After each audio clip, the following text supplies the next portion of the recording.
Periods के बारे में अवेयरनेस फीमेल्स के लिए कितनी ज़्यादा ज़रूरी है? मुझे उम्र के हिसाब से जिनसी तालीम आपके ख्याल में क्या होती है अस्मा? इस्लामिक पॉइंट ऑफ व्यू से जो एक बच्चे का वो एक अप्रोप्रिएट एज बता दी गई हुई है और वो सबसे बेस्ट एज होती है, ठीक है, बताने की, एक औरत के लिए भी और एक मर्द के लिए भी। और मुझे लग रहा है कि आप जितनी जल्दी उनको इन्फॉर्मेशन दे देंगे वो सबसे बेस्ट है। एज अप्रोप्रिएट सेक्स एजुकेशन होती क्या है? लड़की के पॉइंट ऑफ व्यू से देखें तो उसको पता होना चाहिए उसके पीरियड्स कब होने हैं, उसकी बॉडी में क्या चेंजेस आएंगी। लड़कों की तो ज़्यादा फिजिकल नीड्स ज़्यादा है, औरतों से ज़्यादा होती है और उनको ज़्यादा जल्दी कर देना चाहिए। हमारे माँ बाप और उस्ताज़ा हैं और हमारे कारियाँ हैं जिनकी ये ज़िम्मेदारी बनती है कि वो हमें हमारी बॉडी में आने वाले हमारी एज के हिसाब से जो चेंजेस आते हैं उन सारे चेंजेस को हमें एजुकेट करें और हमें ये बताएं कि हमने उनके साथ कैसे हैंडल करना है। और इसकी इन्फॉर्मेशन अगर आप खुद नहीं देंगे तो बच्चे बाहर से लेंगे और जब वो बाहर से इन्फॉर्मेशन लेंगे तो हमें नहीं पता कि वो इन्फॉर्मेशन कितनी सही है। हमारे कुरान में हर एक चीज़ की डिटेल है। बच्चा कैसे पैदा होता है और उससे पहले वाला फेज के वो कैसे माँ के पेट तक जाता है। लड़कों के बारे में बात की है, वो लड़कियों से ज्यादा जरूरी उनके लिए। शायद लड़की को हम हर वक्त कहीं ना कहीं पे थोड़ा सा थपकी देते रहते हैं ऐसी, तो वो शायद फिर भी थोड़ा कर पाती है बर्दाश्त, मगर जो लड़का है उसके लिए अगर उसको नहीं पता और अगर उसकी ये सिचुएशन होती है तो आप देखिएगा वो बहुत ज्यादा शाय हो जाएगा, बातें करना कम हो जाएगा, लोगों में बैठना कम हो जाएगा। अस्सलाम वालेकुम जी, मैं हूँ doctor Tahira Rubab. Coffee with doctor Tahira Rubab के पॉडकास्ट में आपको वेलकम कहते हैं और आज का टॉपिक हमारे पिछले एपिसोड की उसी की कंटिन्यूशन है। जैसे हमने अपने लास्ट पॉडकास्ट में बात की थी कि age appropriate sex education, periods के बारे में अवेयरनेस फीमेल्स के लिए कितनी ज़्यादा ज़रूरी है, ये उसी ही पॉडकास्ट की कंटिन्यूशन है और उन्हीं लोगों के साथ जिन्होंने इस पॉडकास्ट में बड़ी डेयरिंग जो है वो डिस्कशन की है, बड़ी हिम्मत करके उन्होंने अपने पर्सनल एक्सपीरियंसेस के बारे में और किस तरह से एजुकेट करना चाहिए इस चीज़ के बारे में जो है वो बात हुई है। आज के हमारे मेहमान हमारे पिछले पॉडकास्ट के मेहमान ही हैं, जिसमें सबसे पहले मैं थैंक यू एक तो वेलकम करूंगी अस्मा को। थैंक यू सो मच अस्मा, आप आई और आपने टाइम निकाला। और उसके साथ जी हमारे साथ है मैडम रमला, ये भी हमारे पिछले पॉडकास्ट में हमारे साथ हैं और इस पॉडकास्ट में क्योंकि कंटिन्यूशन है हमारे पिछले पॉडकास्ट की तो ये हमारे साथ हैं। मैं बहुत शुक्रगुजार हूँ इन ब्रेव लेडीज़ की कि ये आई हैं, क्योंकि 6 साल मुझे हो गए ये ड्रीम करते हुए कि मैं कोई ऐसा पॉडकास्ट कर सकूं जिसमें मैं आम लोगों की बात लोगों के सामने लेके आ सकूं, जिसमें लोगों को लगे कि यस ये हमारी ज़िंदगी के प्रॉब्लम्स हैं। और मैं शुक्रगुजार हूँ इन लोगों की कि इनकी वजह से मैं वो करने में कामयाब हुई और आपकी सपोर्ट की वजह से हम ये आप तक भी लेके आ सके। एज अप्रोप्रिएट सेक्स एजुकेशन, हर बच्चा उसके अंदर कोई ना कोई टैलेंट होता है, उसको इन्वायरमेंट अच्छा मिलने की ज़रूरत होती है और उन्हीं टॉपिक्स पे आज इंशाल्लाह हम बात करेंगे और लोगों को अवेयरनेस देंगे कि ये जो हमारे बेसिक मसाइल हैं जिनकी वजह से हम अपने ही बच्चे को वो पीछे कर रहे होते हैं ज़िंदगी में आगे बढ़ने के लिए और बढ़ने की देना चाहिए, क्योंकि बाहर के मुल्कों में आप अपने बच्चे को इतना कॉन्फिडेंस देते हैं कि वो इतना कुछ कर रहा होता है। बिल्कुल ऐसे। और यहाँ पे तो आप जब तक 25 साल का भी हो जाए, बच्चों का बाप भी बन जाए, तो आपके बेटे और बेटियां आपके बच्चे ही कहला रहे होते हैं। एग्जैक्टली, बिल्कुल ऐसे ही हमारा फैमिली सिस्टम और एनवायरनमेंट बहुत डिफरेंट है। कॉफी प्लान डीएचए फेज 5 की कॉफी कैसी लगी रमला आपको? माशाल्लाह बहुत जबरदस्त। और एनवायरनमेंट कैसा लगा? हम सुबह से निकले हुए थे, थोड़े से कामों के बाद हमने कॉफी पी के काफी फ्रेश फील की है। exactly. और एनवायरनमेंट कैसा लगा आपको? एनवायरनमेंट भी बहुत फेज 5 में। ओके, आपको कैसी लगी है? जबरदस्त कॉफी। वैसे ही आई एम कॉफी लवर, तो आई नो दैट कि इनका कॉफी बहुत जबरदस्त है। मैं फ्रीक्वेंटली आती रहती हूँ और ये है कि बहुत ज़बरदस्त है इनका एनवायरनमेंट। अभी कि मैं वैसे चाय लवर हूँ, मगर मुझे कॉफ़ी का भी बहुत खास तौर पे कैरेमल कॉफ़ी मुझे बहुत पसंद आई, बहुत tasty. Thank you so much जी, thank you so much. Coffee plan DHA phase 5 पे आप भी हमारी कॉफ़ी जो है वो एंजॉय कर सकते हैं और हमारी करियोके नाइट्स का भी हिस्सा बन सकते हैं और बहुत सारी चीज़ें वहाँ पे हो रही होती हैं। हैपनिंग प्लेस है जिसको विजिट करना आपके लिए मस्ट है। So age appropriate sex education, उम्र के हिसाब से जिनसी तालीम आपके ख्याल में क्या होती है अस्मा? देखिए, मुझे लगता है कि इस्लामिक पॉइंट ऑफ व्यू से जो एक बच्चे का वो एक अप्रोप्रिएट एज बता दी गई हुई है और वो सबसे बेस्ट एज होती है, ठीक है, बताने की, एक औरत के लिए भी और एक मर्द के लिए भी। क्योंकि मुझे लगता है आजकल शायद हमारी खुराकें भी ऐसी हैं। पहले थोड़ा सा टाइम पीरियड होता था बच्चों को उस फेज़ में जाते-जाते। अब बच्चे ज़्यादा जल्दी ग्रोन अप हो रहे हैं, ठीक है? और मुझे लग रहा है कि आप जितनी जल्दी उनको इन्फॉर्मेशन दे देंगे वो सबसे बेस्ट है। जो क्योंकि बाहर इतनी इन्फॉर्मेशन है, उसमें से कौन-सी इन्फॉर्मेशन बच्चे ने डाइजेस्ट करनी है, कौन-सी नहीं करनी, ये हमारे अलावा कोई नहीं उनको होती बता क्या है सकता है। वैसे? क्योंकि हमें हमारे लोग तो आज तक यही नहीं समझ पाए कि एज अप्रोप्रिएट सेक्स एजुकेशन होती क्या है? देखिए, अगर आप लड़की के पॉइंट ऑफ व्यू से देखें तो उसको पता होना चाहिए उसके पीरियड्स कब होने हैं, उसकी बॉडी में क्या चेंजेस आएंगी, ठीक है, कब उसको अपनी पर्सनल हाइजीन का ख्याल रखना है।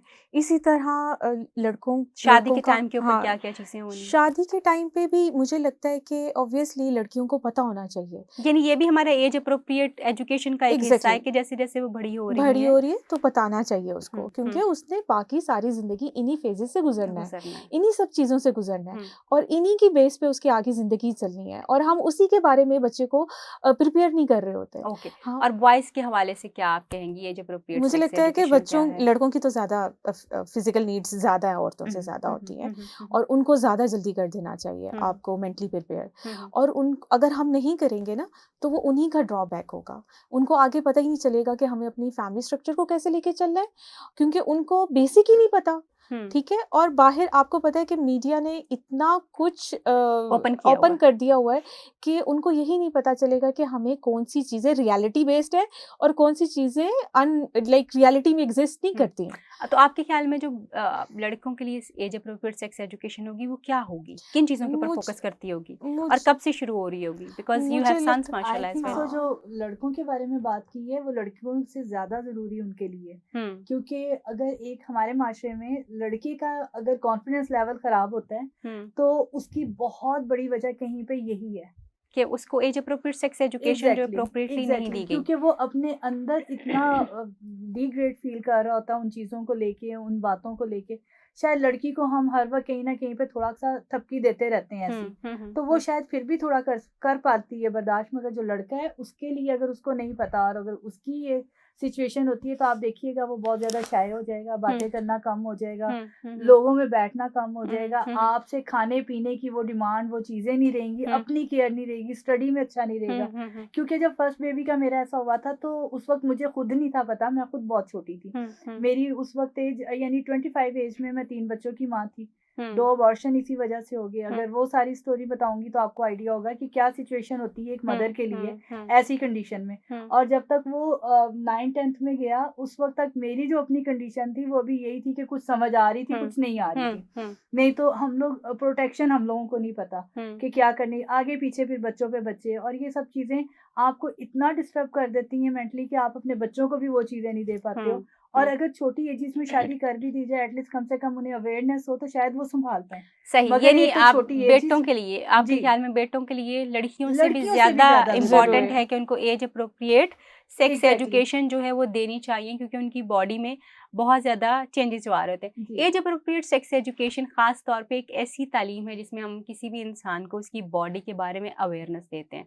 मसलन हर इंसान का हक है कि वो अपनी बॉडी में आने वाली चेंजेस के बारे में जान सके। इस बारे में ना सिर्फ हमारा मज़हब बात करता है बल्कि हमारी तालीम बात करती है, और वो लोग जो कि नहीं बात करते, जिनमें ख़ास तौर पे हमारे माँ-बाप और असातिज़ा हैं और हमारे कार्य हैं, जिनकी ये ज़िम्मेदारी बनती है कि वो हमें हमारी बॉडी में आने वाले हमारी एज के हिसाब से जो चेंजेस आते हैं, उन सारे चेंजेस को हमें एजुकेट करें और हमें ये बताएँ कि हमने उनके साथ कैसे हैंडल करना है, हमने उनको कैसे डील करना है। जैसे हमारी रमला ने और अस्मा ने बताया कि ये वो चेंजेस हैं जो कि एज के साथ-साथ आते हैं, और इसकी इन्फॉर्मेशन अगर आप खुद नहीं देंगे तो बच्चे बाहर से लेंगे, और जब वो बाहर से इन्फॉर्मेशन लेंगे तो हमें नहीं पता कि वो इन्फॉर्मेशन कितनी सही है। एज अप्रोप्रिएट सेक्स एजुकेशन का मतलब हरगिज़ जो है वो बेराह रवी फैलाना नहीं है, हरगिज़ बेहयाई फैलाना नहीं है, हरगिज़ खुदा न ख़ास्ता बदकारी को फैलाना नहीं है, बल्कि इसको बेराह रवी को कम करना, बदकारी को कम करना और उसके साथ-साथ अपने जिस्म को और अपनी बॉडी को और अपनी बॉडी की नीड्स को बेहतर तौर पे हैंडल करने का नाम जो है वो एज अप्रोप्रिएट सेक्स एजुकेशन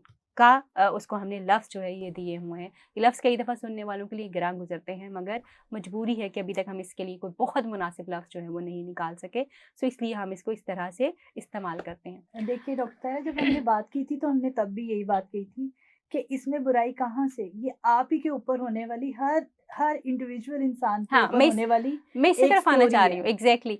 मैं ये पूछना चाह रही हूँ रमला आपसे ख़ास तौर पे कि हमारे यहाँ पे तो ये कहा जाता है कि एज अप्रोप्रिएट सेक्स एजुकेशन जो है ये एक मतलब एक नेगेटिव इसके बारे में लोगों का जी, ख्याल आता है, एक कि इस पे नेगेटिव बात नहीं इम्पैक्ट आता है, करनी, इस पे आप बात बुरा नहीं करनी। फील करते हैं। तो आपका इस पे क्या स्टांस है कि ऐसा क्यों है, ऐसा है देखिए, क्यों? पहले हम ये एक बात करना चाहते हैं कि ऐसा क्यों है? एक बात ये कि हमारे माशरे में हया का जो हम लोगों ने लेवल बनाया है वो ये है, जबकि हमें होना चाहिए कि हमारी नज़र, हमारी सोच, हमारी थिंकिंग, हमारे दिल में आने वाले ख्यालात हम उनको कंट्रोल करें, उनको काबू में करें।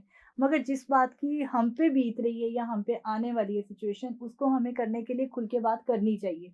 उसके बारे में आपको हम लगता है कि क्या हमारा रिलीजन इस पे बात करने से मना करता है? बिल्कुल भी देखिए, नहीं, हमारे बिल्कुल भी कुरान नहीं। में हर एक चीज़ की डिटेल है। हम्म, बच्चा कैसे पैदा होता है और उससे पहले वाला फेज़ कि वो कैसे माँ के पेट तक जाता है, वो सारी डिटेल जब लिख दी है।